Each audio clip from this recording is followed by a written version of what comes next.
chase a dream that seems so out of reach, and you know it might not.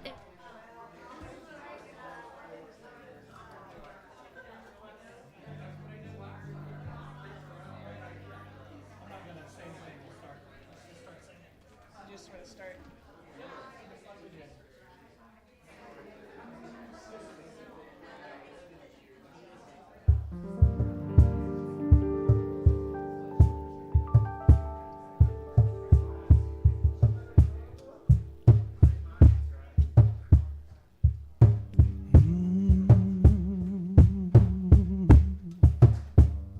I want to say thank you. Oh, thank you. I'm so grateful. So grateful. Y'all stand up and sing with me. I want to say thank you for this day, Spirit. Thank you for this day.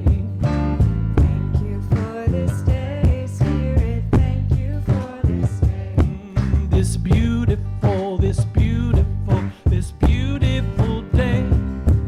This beautiful, this beautiful day. Thank you for this day, Spirit. Thank you for this day. Thank you for this day, Spirit. Thank you for this day. This healing, this healing, this healing day.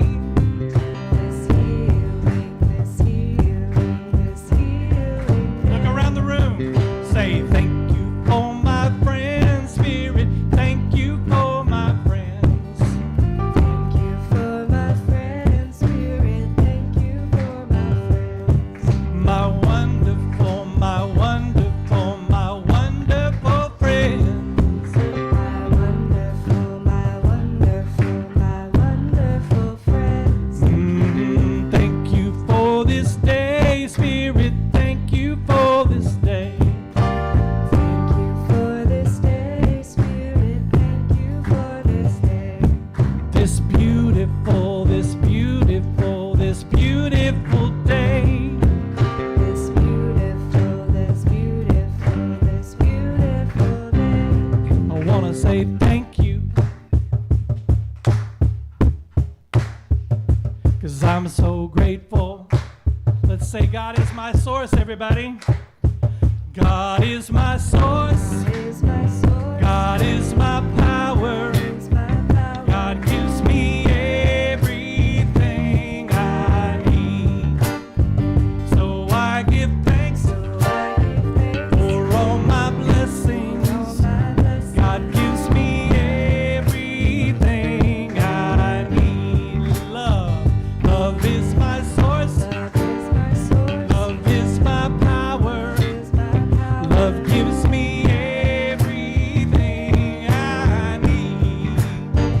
So I give thanks So I give thanks for all my blessings. for all my blessings. Love gives me everything I need. Peace, peace is my source. This is my source. Peace is my power. This is my power. Peace gives me everything I need.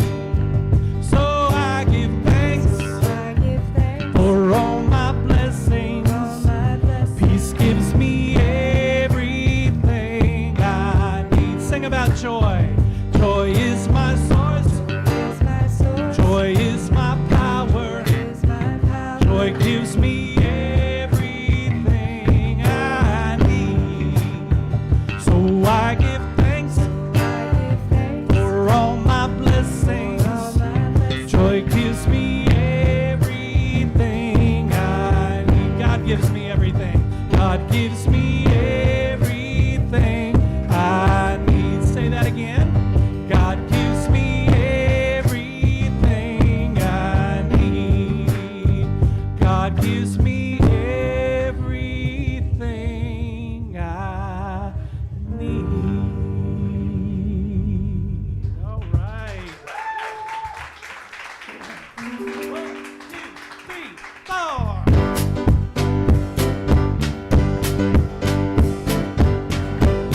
one of our theme songs. Take a look at the person next to you. Say God loves you and I love you too. Now feel the love in the sanctuary. Welcome to the sanctuary. Lift your voice and repeat after me. We come together. We come together. We come together. In the name of love, we come together. We come together. We come together. In the name of love.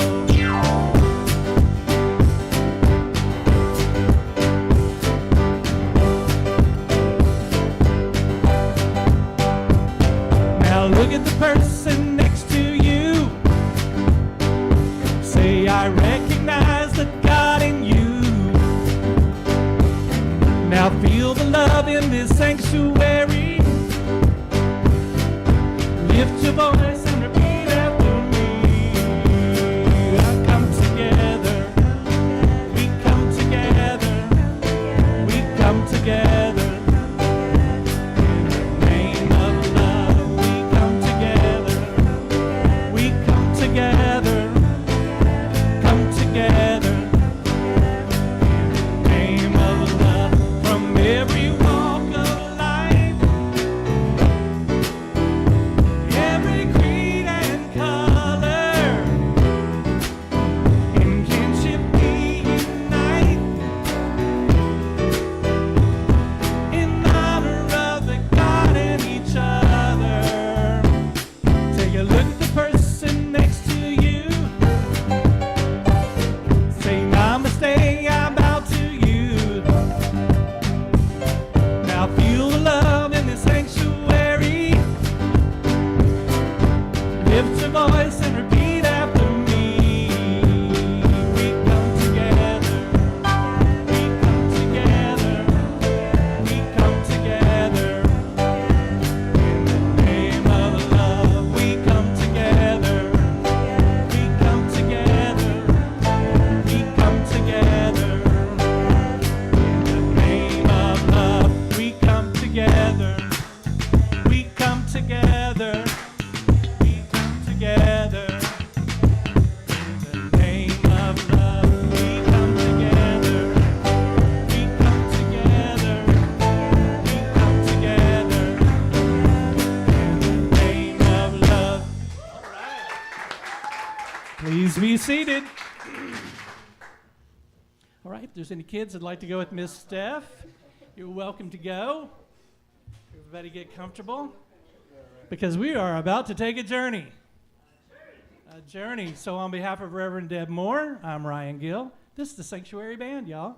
Say hello. That's Jackie. That's Jackson. That's Mary Grace. Daphne will be back. I do believe she'll be back next week to help us out. So welcome. What a week we have had. Actually, what a couple of weeks we have had. We have been out representing ourselves in the community. We've had fun within our community. We just had a busy week, and I don't know about you, but I'm just now getting over that dance that we had on Friday night. Because as of Friday night, this room was transformed into a discotheque. We had an amazing DJ that we brought in. And oh my gosh, what an outfit he was wearing too. If you weren't here, you missed out on that, because we had some boogie in our butt. All of us did. That's Deb, you were, uh-oh. I don't know if anybody ever referred to Deb as the disco queen, but hey, you'll take it. It's a compliment, right? I want to say a big welcome to Many Paths Spiritual Center. This is a place for authentic transformation, and that's when we say authentic transformation, we were born with our authentic selves. And over the years, that's just gotten covered up by pain and the suffering that we've gone through in our human lives. But guess what? Our authentic selves never went away. We are still here, and what we are doing here at Many Paths Spiritual Center is we are uncovering our authentic selves. And we do that by coming together in spiritual community. We do that by loving each other, We do that by hopefully giving each other some spiritual tools that we can use along the way. So we welcome you to Mini Path Spiritual Center, and we're glad you are here. To prove that we are a busy, exciting community, I think we've got some announcements. Everybody say hi to Frank.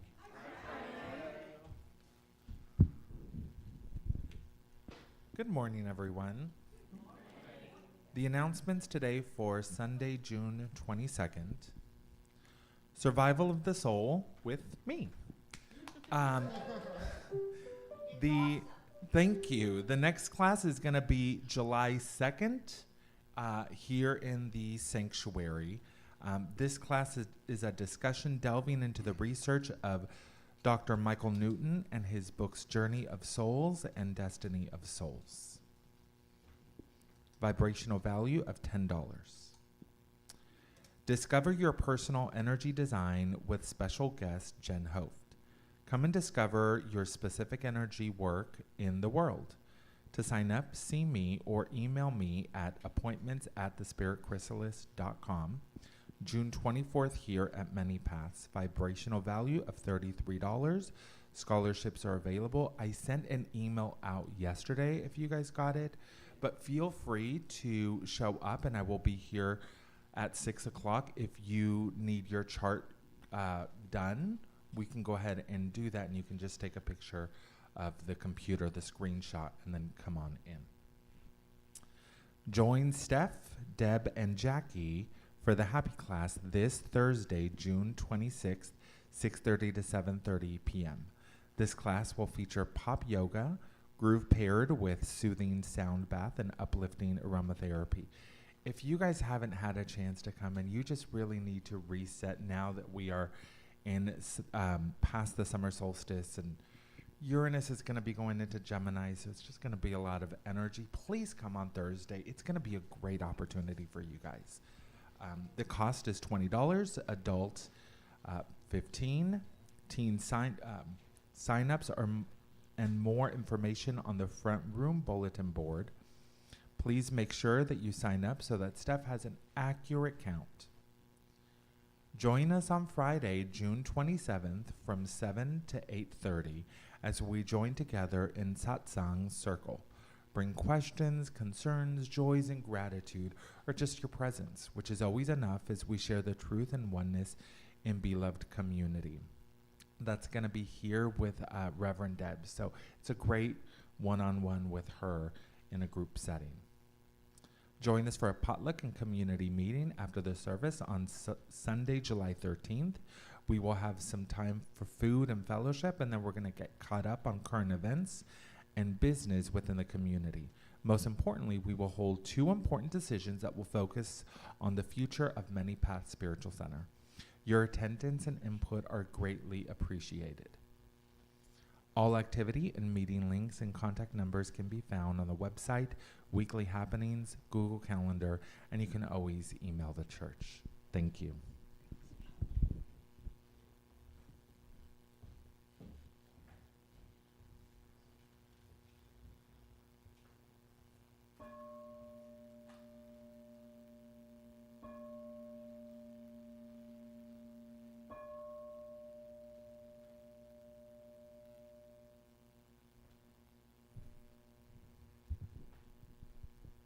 Good morning, Many Paths Spiritual Center. Good morning.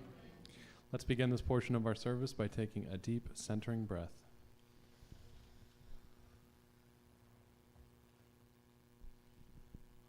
Today's centering thought is, I am open to new paths and possibilities. When we humans become hyper-focused on one way of thinking, whether political, religious, scientific, or anything else, we cut ourselves off from the insights that could open our minds and our hearts to a greater understanding of the universe and the divine. When our reasoning becomes black or white, right or wrong, we shut ourselves off from other possibilities, other viewpoints, and we become set in our ways like a donkey who refuses to move forward. Many belief systems have truth with a capital T, flowing throughout its teaching, and choosing one can be a beautiful, enlightening experience. Remember, your path is your path. However, there's a difference between devout and closed-minded. Following your spiritual path does not mean that you should focus on your feet, but always be in the present, keeping your eyes on what is around you and in front of you. That way, when we are looking for truths that we haven't learned yet and experiences that will enlighten our lives. Each time we come together in spiritual community, we can practice openness. We can do that because we view everyone here in the same way, as fellow seekers on a spiritual journey.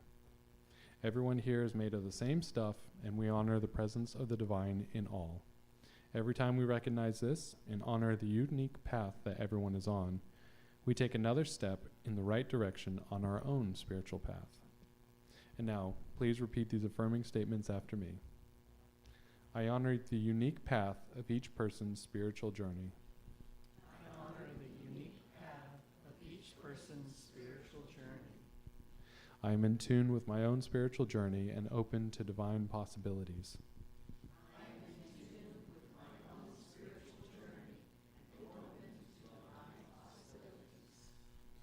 Everyone I come in contact with is a fellow seeker on a spiritual journey.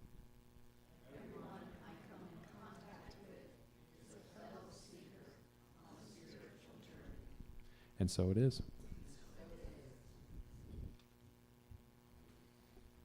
Thank you, Ben. That was wonderful. All right. So June is Pride Month. Friday we had our Pride Dance. And we're going to keep going throughout the month, celebrating Pride with this great song. This is the spot in our service where we call this our monthly mantra. This is the song that we sing every month, that every week of the month, that really speaks to who we are as a spiritual community. And this is the third week we'll be doing this, so I know we all know it by heart now. We heard it Friday night also, just for a reminder. So let's all stand up and sing it together.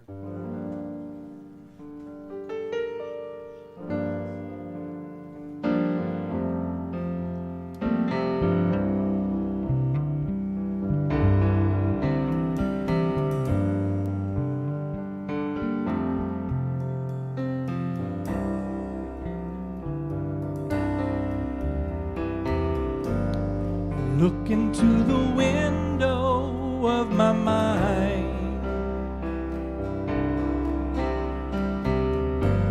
reflections of the fears I know I've left behind.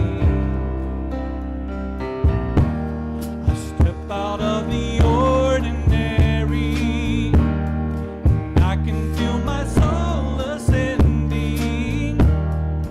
I'm on my way. Stop me now. You can do the same. What have you done today to make you feel proud? It's never too late to try. What have you done today to make you feel proud? You can be so many people if you make that break for freedom. What have you done today to make you feel proud?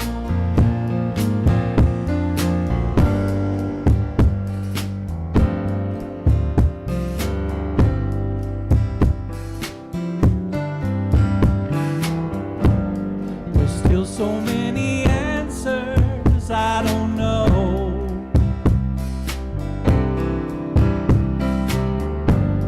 I realize that to question is how we grow. I step out of the ordinary, and I can feel my soul ascending. I'm on my way, can't stop me now. You can do the same. What have you done today to make you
It's never too late to try.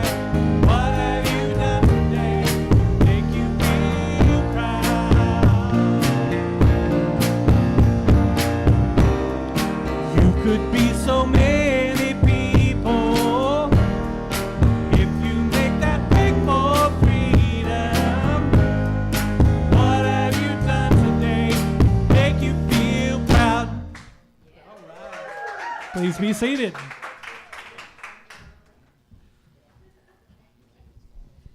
The transition from that song to meditation is always an interesting one. But I want to say, I love that song. That song has just become dear to me this month especially. And that idea of pride, right? Some people will say, well, pride goeth before a fall. It's not the pride we're talking about. We're talking about the pride that lives on the other end of the spectrum from shame, right? It's the opposite of shame, stepping away from shame. And so in order to do that, we have to step into that understanding of what we've done that makes us proud of ourselves, that makes us know that we're doing the work and we're showing up in the way that we're supposed to show up. We can feel pride or shame for our own actions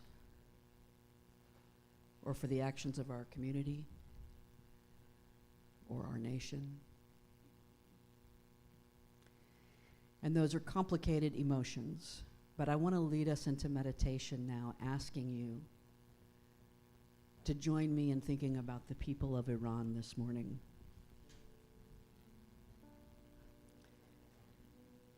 If you want to close your eyes and settle in your seat any way that feels comfortable, where your body stops being a distraction.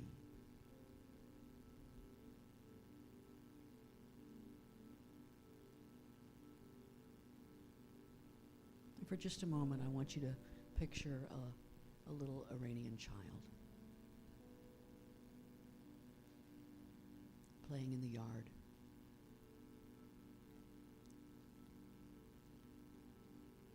Wondering when it's going to be time to eat. Kicking a ball around with a friend.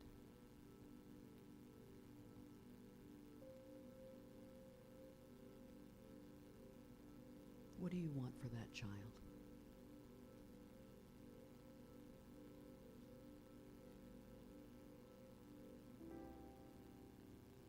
Peace. Safety. Love.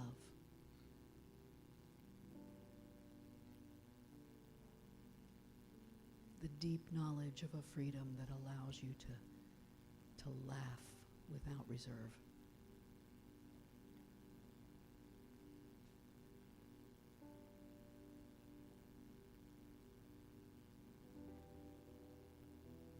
Think about a little child in Palestine.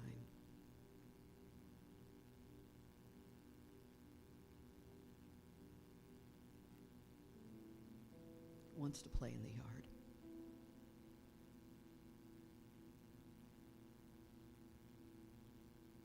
Perhaps not much of a yard left. Wants to feel safe. Wants to be free to grow up knowing only love and security.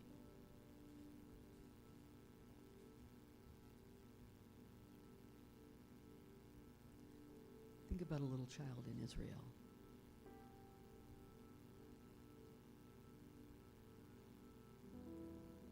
A little child in America. A little child in Ukraine. A little child in North Korea.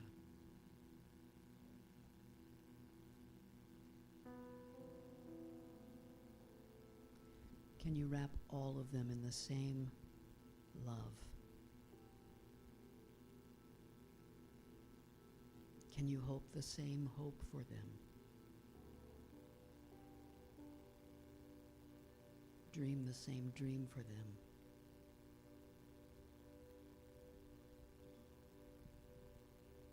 For just a moment together in community, Let's wrap all the children of the world in love.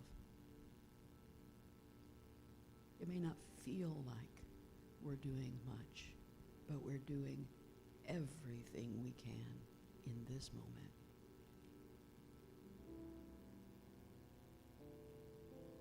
Love the children of the world in the stillness,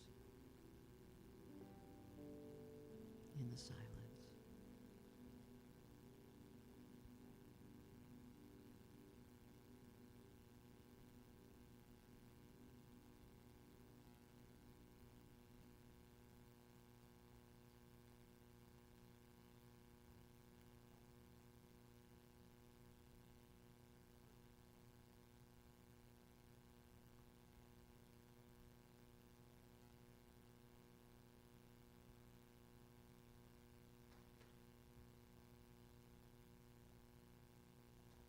Mother, Father, God, we thank you for the children of this planet.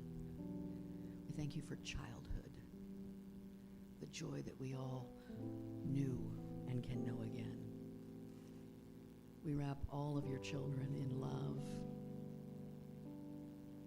We send them the energy of compassion. We care about them. And we extend that same love and compassion energy to all of the adults of the world. Every single one. That is our work. And it's not easy. But we gather in community in order to let the divine know that we are ready to do the work. We are willing to do the work. We are willing to show up and serve. And so it is.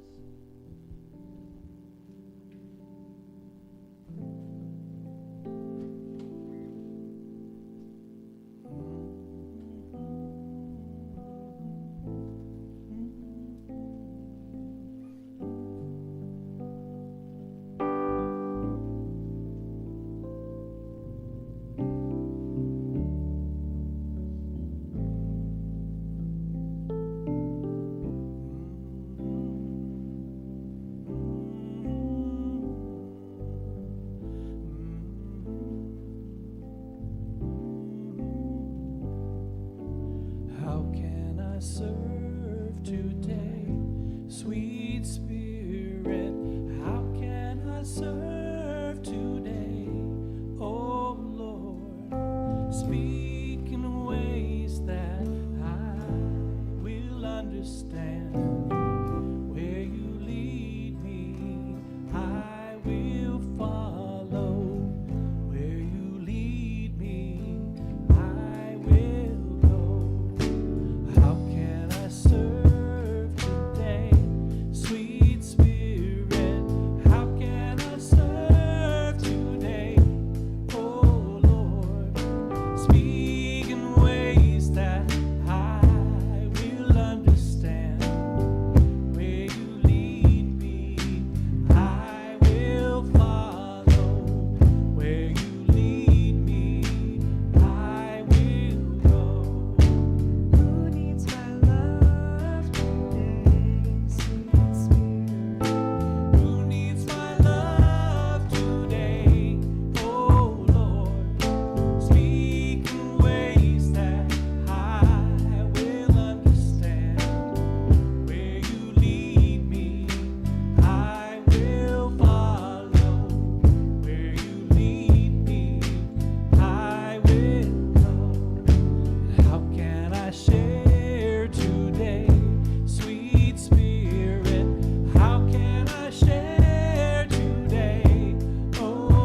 After Friday night, I sit there and I get stiff.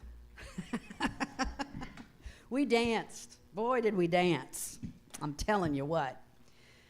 So we're on our journey of Sacred Earth with John Philip Newell, Sacred Earth, Sacred Soul. It's been a fantastic book. Some of you have gotten it. It's one of the best books I've read in a while. And today we're focusing on sacred compassion, which is kind of redundant, right? Compassion is sacred. Like, is there any other kind of compassion? I don't think so. I mean, some people might say, sure, there's other kinds of compassion. I don't think so. It feels like compassion is the heart of the spiritual journey. And the older I get, the more that I see that to be true. The work that I do is the work of compassion. How many of you had no problem at all sending love to all the children of the world? Did you struggle at all when I asked you to do it for the adults? All of them. Every single one of them.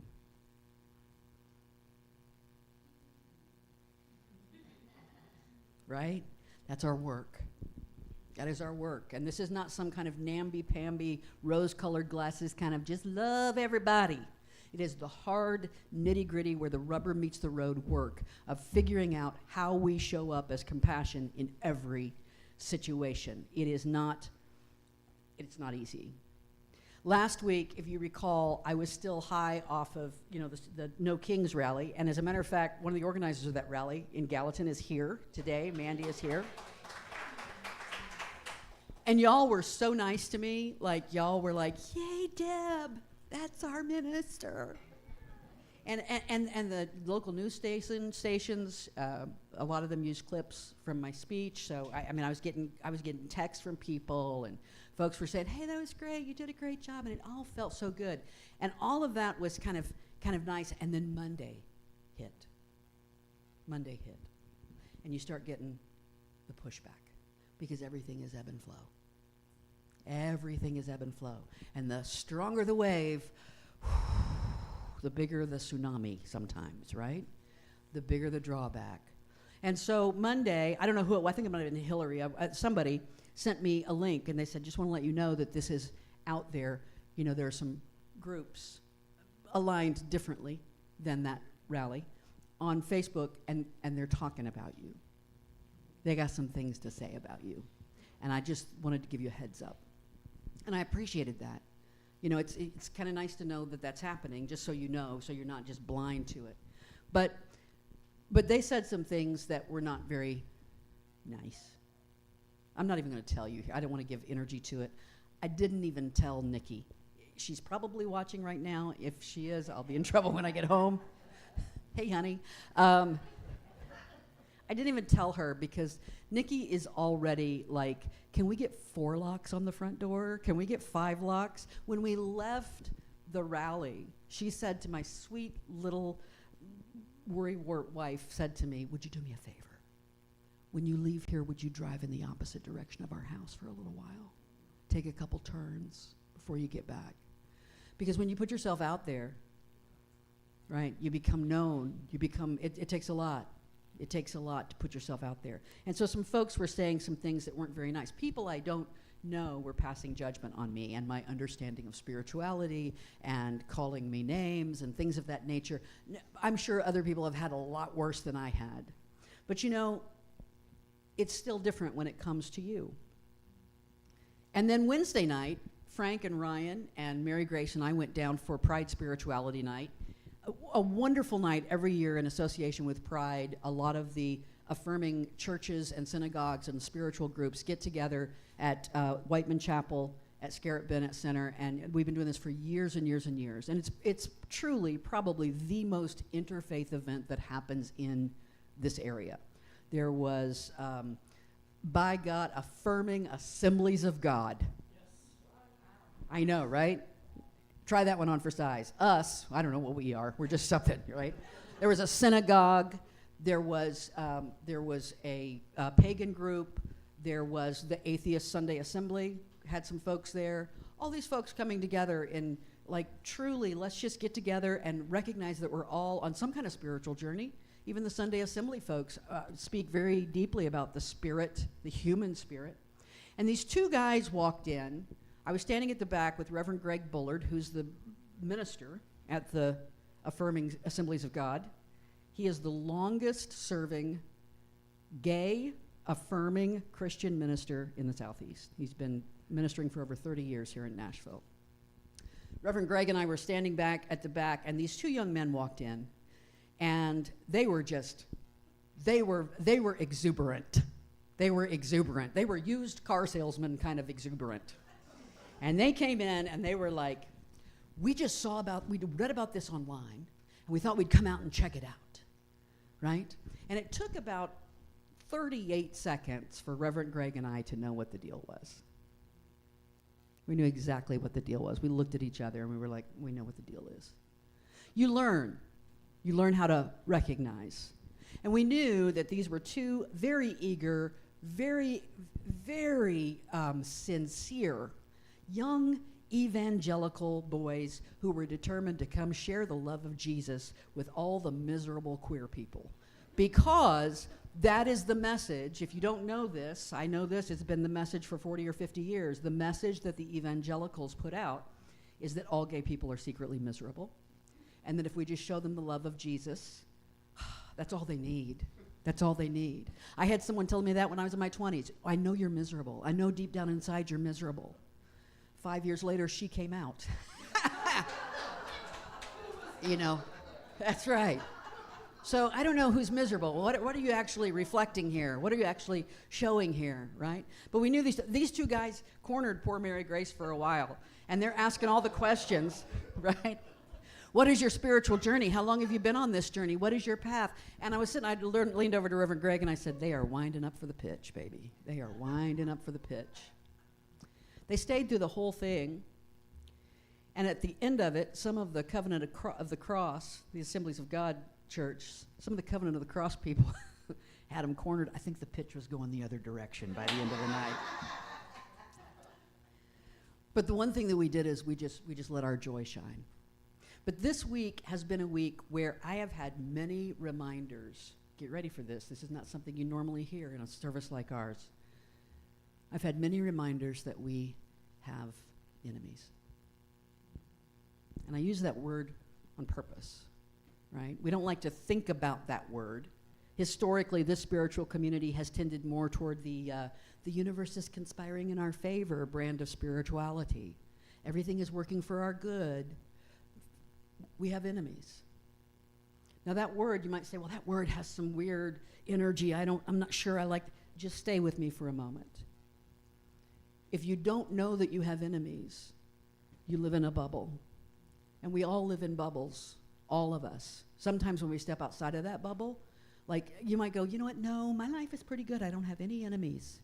Until that moment that you step into a situation and you hear someone say something horrendous. Yeah, I mean, and then you realize maybe I've been a little bit sheltered from what's really going on in the world. Naive, a little bit naive. So in thinking about that this week and talking about how perfect that what was on deck for this week was sacred compassion, because this all lines up together perfectly. It took me back to the work we did with Valerie Kaur, right? The Sikh activist who has written See No Stranger and Sage Warrior, and we've done a lot of deep studies with her. And she says this, if you choose, excuse me, I gotta turn that on, don't I? Yep. If you choose to see no stranger, that's the oneness of the Sikh tradition, right? If you choose to see no stranger, then you must love people even when they do not love you. You must wonder about them. And she uses wonder from this idea of that beautiful natural curiosity that comes without judgment. Speak to me about where you are, right? I want to know your story. I want to hear what's going on for you. You must wonder about them even when they refuse to wonder about you. You must even protect them when they are in harm's way. These are the people who are your enemies. In Matthew 5, it's recorded that Yeshua taught that you must love your enemies and pray for those who persecute you. I mean, that was just a bridge too far for some of us along the way, wasn't it? Love our enemies. In this divided world, love your enemies. He said, in fact, that in order to be true children of the divine, that's what you're going to consider yourselves, true children of the sacred Father, that we have to do this. It's not optional. It's not something you get to kind of say, well, when it feels convenient, I'll do it. It's not optional because, as he says there in Matthew 5, God causes the sun to rise on the evil and the good and sends rain on the righteous and the unrighteous. No one is, has no good in their lives. Didn't you ever see that when you see people acting in a way that you're like, they're horrible people? How'd they get so rich? By being horrible people, probably, but that's another story, right? Or the fact that what do bad things happen to good people? Right? Why does it? Because God makes it rain on all of us. The sun shines on all of us. And if we consider ourselves children of the divine, we have to accept in the same way that everyone I meet, everyone I don't meet, everyone I hear about, everyone I see a meme of on Facebook, I should love. I must love. So the question I had for myself this week, could I take the people who were saying things about me online were women, because women are nasty. Let me just tell you. What was that laugh for, Jackson? No. But I thought to myself, can I take those women, the idea of those women who made those nasty comments, into my inner sacred space and just wrap them in love? Just wrap them, truly. Takes a while to get there. Truly wrap them in love. This is advanced spirituality, my friends. Being able to bring an enemy into our sacred space and love them can only be done in a healthy way, in a non-toxic way, when you really know who you are. Because it's only when you really know who you are that you can bring someone into that space for love in a way that doesn't diminish you at all. It doesn't diminish you, it doesn't threaten you, it doesn't harm you. It will change you. Because we're always in the process of evolution, and loving your enemies is fuel for warp speed evolution. You will change in a dramatic way when you can figure out how to love them. Not condone them, love them. It's not hard to love your enemies. It's not hard once I was able to pull those women into my inner space and just say, all I want in here is love. All that gets to live in here is love, right? But it might take years to get there to the place where we're able to do that. And this love and compassion are flip sides of the same coin. You can't truly love without compassion. You can't truly be compassionate without love. They may not be exactly the same thing, but they're mutually necessary. And the queen of all emotion, Brene Brown, says that compassion is the daily practice of recognizing and accepting our shared humanity so that we treat ourselves and others with loving kindness, and we take action in the face of suffering. So it's that shared humanity piece that is key here. Can we look at our enemy and see the oneness that we espouse here? Can we look at that person, those people, and see oneness? Not oneness with their actions, right? It's like, I think one of the most profound shifts in parenting, my parents, it didn't come along before I was raised, I can tell you that, was when we turned away from talking about you being a bad girl or a bad boy and shifting that into you made a bad choice, right? You made a bad choice. We're all out here making bad choices all the time. That shared humanity piece.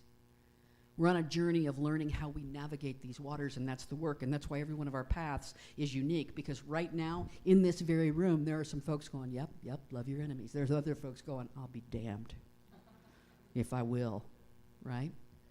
Because we're all on a different journey. And some days we can't. Some days we can't. Can't go there today. But the journey is to always get us back to the place where we can, right? that recognize the shared humanity. Brown says that compassion is fueled by understanding and accepting that we're all made of strength and struggle. No one is immune to pain or suffering. He makes the rain fall on the righteous and the unrighteous. The Buddhist teacher Pema Chodron says that compassion is not a relationship between the healer and the wounded. It's a relationship between equals. And this is the key point that I want us to get today. This is not about charity. This is about oneness. Compassion is about, I have to see us as equals. You mean I have to see my enemy as equal? Right? This is where it gets tough. I don't want to be equals with a racist. I don't want to be equals with a homophobe. I don't want to be equals with a Christian nationalist. I don't want to be equals with them. This is not about condoning their stances, but it's about recognizing that we're both wounded in some sort of way. We're both wounded in some sort of way. I thought I had handled all of my fundamentalist trauma years and years and years ago. But when I saw those two guys walk in on Wednesday, and I knew what was going through their heart and their mind, and I knew that they thought that they were walking in there to share what you need, they believed that they knew what a bunch of strangers needed. And in my heart, I took offense. That was offensive to me. How dare you? How dare you not come to me with curiosity? I just want to see what y'all are up to. Love you. Bye. Right? And I knew then that I still had some stuff that I was working through. Chodron says that only when we know our own darkness can we be present with the darkness of others. You know, I've been an anti-racist as long as I can remember. I really think that I came out of the womb anti-racist. And that's saying something, because my parents came from that generation where they were racist and didn't know it, right? They were the generation of, well, we're not racist, but, right? And I have been, for some reason, thank you God for the grace, the blessing, that I have been anti-racist as long as I can remember. But have there been other ways in which I lacked understanding and passed judgment? Yes. Have I ever been blinded by my own narrowness? Of course I have. You don't even see your own narrowness. That's how blind it makes you. Have I ever carried the burden of my own prejudice and hatred? Yeah. Yeah, I have. But have I known the bliss and freedom of surrendering fully to love and compassion? Yes. Don't I want that for everyone? Yes, I do. Let me just tell you something. I would shout up and down the street if Donald J. Trump surrendered himself fully to love and compassion today and be in absolute joy, right? To surrender yourselves to love and that is the hope I carry for the world.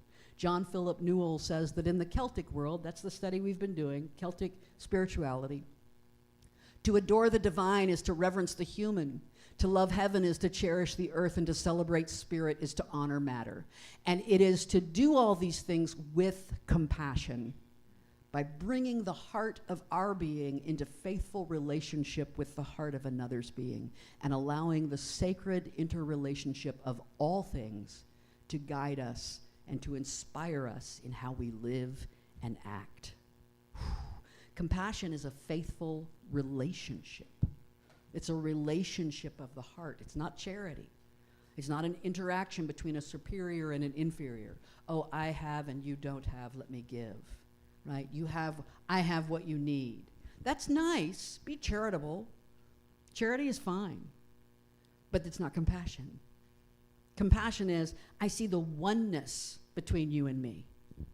So recently, I had what we would call, when I was growing up in the Nazarene church, we call this, I was convicted, right? That's when your conscience is back there going, you need to do this. You need to do this. Right? I had conviction. So every day, every Sunday when I leave here, I go up, I have to go through the mall, get on Conference Drive, head out to Gallatin. And there's always, as long as we've been here, there's always been someone asking for money at that corner, right? Asking for money. And I'm not even going to go in. That's a whole talk in and of itself. How you address that, how you feel about that. Here's all I think about with that. no judgment, right? It's not mine to judge who that person is, what they're doing, whatever. I have to live up to my own desire to give, my own benchmark for giving. But I don't keep cash. Like, I truly have thought, somebody needs to create a Venmo for that guy on the corner because I don't keep cash. But lately, recently, the divine, Gaia, God, the Sacred Mother, laid it on my heart and said, you know what? From now on, when you get your check, I get paid once a month. When you get your check, give your money to the church, do whatever. I want you to go get $100 in cash in tens and keep it in the center console of your truck. And I want you to give it whenever you see the opportunity to give it. And that was just laid on my heart to do. You don't have to be laid on your heart. That's my path, right? That's my path. And then days went by, weeks went by. I just hadn't gotten to the bank. I don't deal in cash. I don't have any cash around, right? I just hadn't gotten to the bank. And earlier this week, Spirit came back to me, or the Holy Spirit. I was convicted. You know that language. Spirit came back to, and I got this message. How long would it take you to get to the bank if your dinner relied on it tonight? Right? And I was like, oh, you know what? Here I am thinking this is about compassion. If someone's hungry, I'm hungry. It's about the oneness. Someone out there's hungry. And you have been given the opportunity to give to them. And you just keep pushing it aside. It's like you're saying, I don't want to practice compassion today. I don't want to practice compassion. It's a heart-to-heart relationship as opposed to a charitable act. John Wesley said, do all the good you can by all the means you can and all the ways you can and all the places you can and all the times you can to all the people you can as long as ever you can. That's the benchmark. How can I show up for as many people as possible? John Philip Newell uses this man to explain this to us. His name is George MacLeod. We're getting up into the modern era now. We're not in the Middle Ages anymore. 1895 to 1991. He was the founder of the Iona community, which is a community, an ecumenical Christian movement known for its commitment to peace and social justice. He was born into wealth and privilege. He had a Downton Abbey upbringing. If you've ever watched Downton Abbey, that's how, same era. And his father was a member of Parliament. And while he was serving in World War I, he says he became aware of the presence of Christ, not somehow above or beyond the suffering that surrounded him, but in the midst of the pain and the brokenness. We've had several people we've looked at the last couple of weeks who've had their moment in the middle of toughness, right? In the middle of a war, in the middle of something that was pretty profound. And this awakening was not just on the spiritual realm for George MacLeod. He taught that Christ, and by Christ he meant Christ's nature, not Jesus, the Christ, right? But the Christ spirit, the Buddha nature, the divine essence.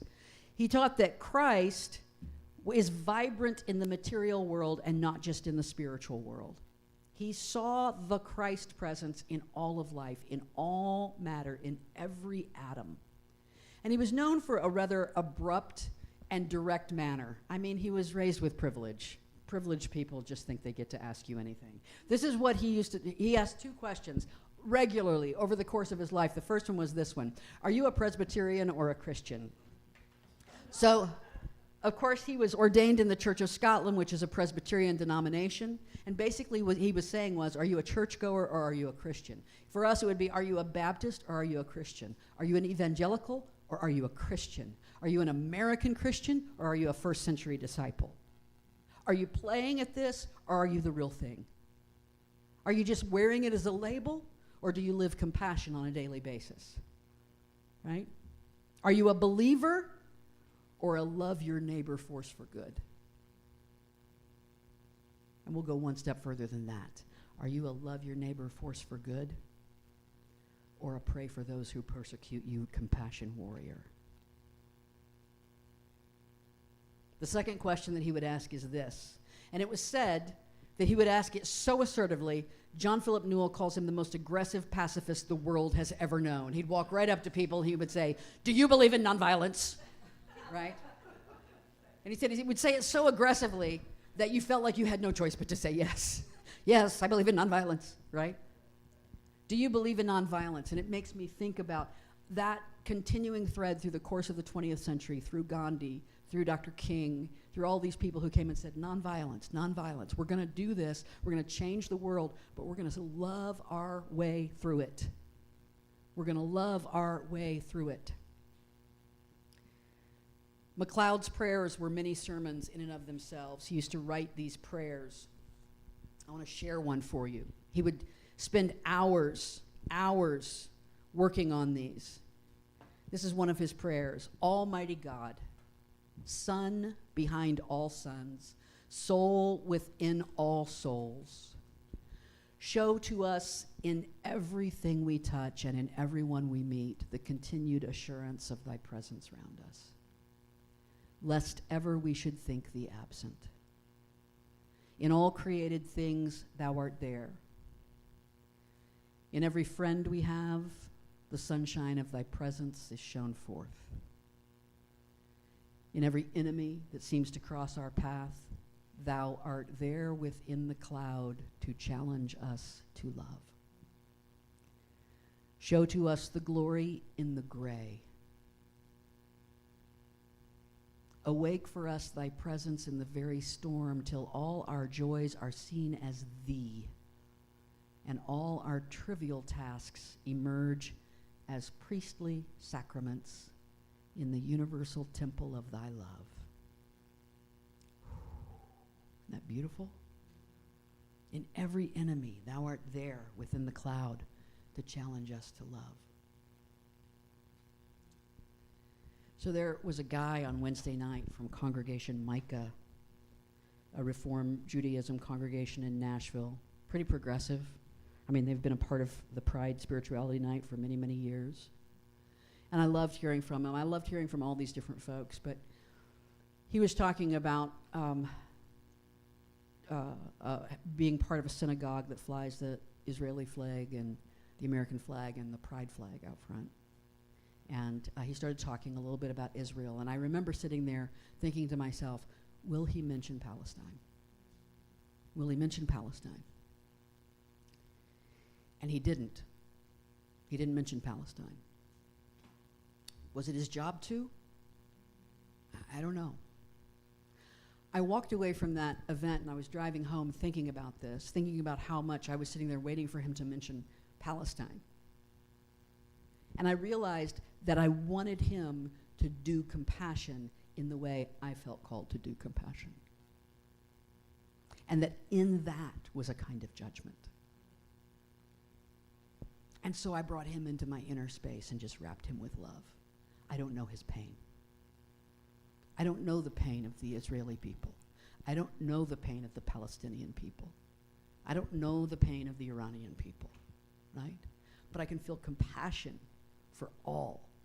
Could I be with him in his pain for the plight of Jews in Israel and simultaneously hold the high watch for the plight of Palestinians? I have to. That's what compassion demands of me. John Philip Newell says, our vision of reawakening to sacredness needs to be grounded in action. It is not only enough only to see compassionately, nor is it enough even to just feel compassionately. As essential as this is, compassion needs also to be embodied. We have to live the compassion. We're all here. We all gather here. We're part of this community, although a lot of us are on vacation this week, but that's all right. We're all part of this community because we know that each one of us has a unique spiritual journey. But there are areas of commonality. Otherwise, we'd have a hard time existing, right? We have areas where we meet on common ground. And one of those areas of commonality, regardless of what lens you see your spiritual journey through, is the need to embody compassion, the need to ground our sacredness with action, the need to make space for others no matter where they are on the journey, even if they're still trapped in their woundedness. We have wounds too. We understand. We've been there. To meet everyone with love. The Dalai Lama said, love and compassion are necessities, not luxuries. Without them, humanity cannot survive. They are necessities, not luxuries. I want to read a story for you out of Matthew. You know, we're not really big I remember, who was it? Craig the other day. He's not here today, but he said, first time I came here, I looked up there and I went, she doesn't even have a Bible. Nope, flying without a net. Yeah. So we don't always go to the Bible, but sometimes the Bible has exactly what we need. Sometimes the Bhagavad Gita has exactly what we need. Sometimes the writings of Buddha. So this is about the sheep and the goats. When he finally arrives, blazing in beauty and all his angels with him, the Son of Man will take his place on his glorious throne. Then all the nations will be arranged before him, and he will sort the people out, much as a shepherd sorts out sheep and goats, putting sheep to his right and goats to his left. Now that automatically feels a little uncompassionate, doesn't it? We're dividing people up. But I think when we read a little further, we understand the differentiation here. Then the king will say to those on his right, the sheep, enter, you who are blessed by my Father. Take what's coming to you in this kingdom. It's been ready for you since the world's foundation. And here's why. I was hungry and you fed me. I was thirsty and you gave me a drink. I was homeless and you gave me a room. I was shivering and you gave me clothes. I was sick and you stopped to visit. I was in prison and you came to me. And then those sheep are going to say, Master, what are you talking about? When did we ever see you hungry and feed you, or thirsty and give you a drink? And when did we ever see you sick or in prison and come to you? And then the king will say, I'm telling the solemn truth. Whenever you did one of these things to someone overlooked or ignored, that was me. You did it to me. The story's not over there. Then he will turn to the goats, the ones on his left, and say, get out, worthless goats. I love that line. Get out, worthless goats. You're good for nothing but the fires of hell. And why? Because I was hungry and you gave me no meal. I was thirsty and you gave me no drink. I was homeless and you gave me no bed. I was shivering and you gave me no clothes. Sick and in prison and you never visited. And then those goats are going to say, now let me just say this right here. Let me stop right here. The way I see the sheep and the goats is this. The sheep are the ones who realize they're on a path and they're ready to engage with it. The goats are the one, they haven't even gotten there yet. I don't know, maybe they'll reincarnate to another life and be a sheep, whatever. But they just never, ever, ever. Some folks are going to leave this planet and they've never surrendered to love and compassion. I'm sorry for that. I hate that. But some folks are going to leave this planet never surrendering to love and compassion. That's what I think of when I hear about the goats. Then these goats are going to say, Master, what are you talking about? When did we ever see you hungry or thirsty or homeless or shivering or sick or in prison and didn't help? When did we ever see you there? When did we ever see the right people there? When did we ever racially profile you, Jesus? When did we ever not open our hearts to you? When did we ever not stand up for your protection? When did we ever not march in a pride parade with you, Jesus? And he will answer them, I'm telling the solemn truth. Whenever you failed to do one of these things to someone who was being overlooked or ignored, that was me. You failed to do it to me. Namaste.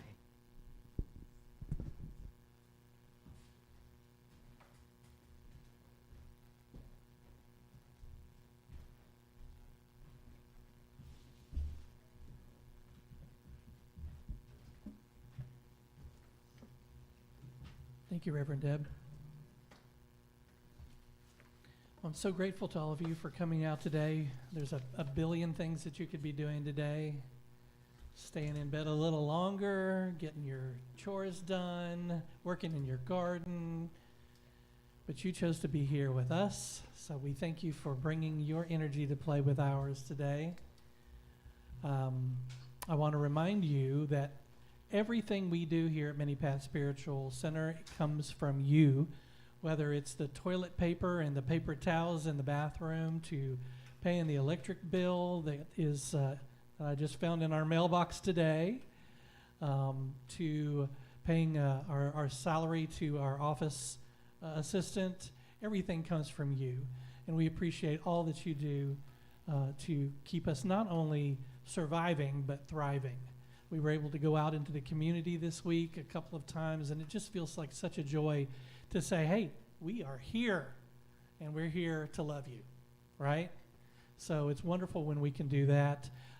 If you're going to be on vacation, don't forget to either write a check in advance, put it in one of those envelopes and say, deposit on this date, or put it on your Google Calendar to go to the PayPal and PayPal us even when you're on vacation, so that we can continue to do that for you.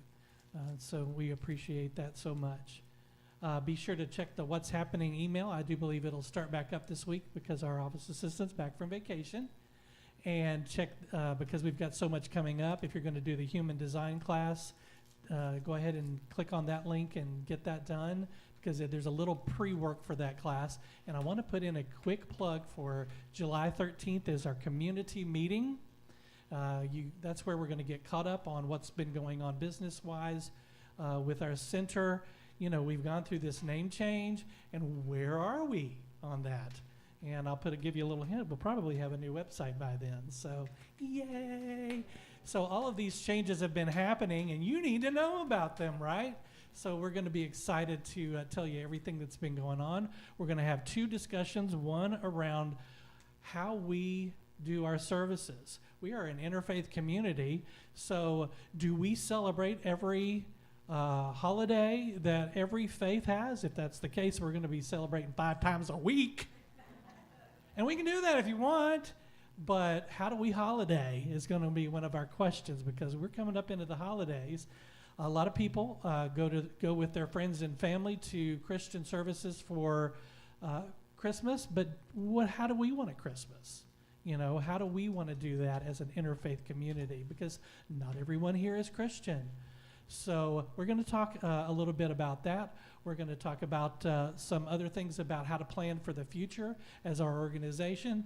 So we're going to have a great time with fellowship and some really good catching up and talking. So I'll put in a plug for that. July 13th, after the service, bring a dish. All right? All right, so we're ready to stand up. We're ready to say our closing prayer together as we prepare to leave. Shall we? Together. May I stay true to the path that leads me to the light that is mine to shine.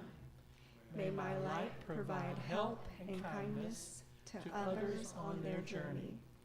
May I bring peace to every situation, comfort to the grieving, and love to all beings. May my heart remain centered on what is sacred to my soul. So it is. Let's go out in gratitude. I am grateful for another day of living. Grateful for a new chance to forgive. Grateful to receive life's many blessings.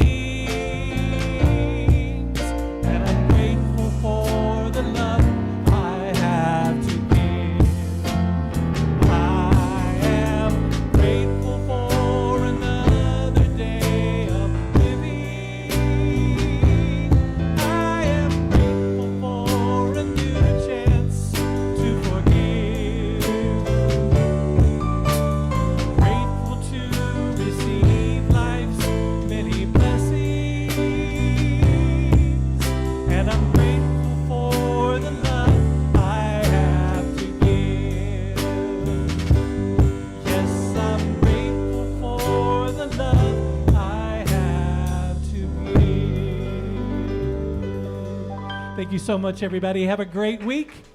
We'll see you at our classes this week and see you back next Sunday.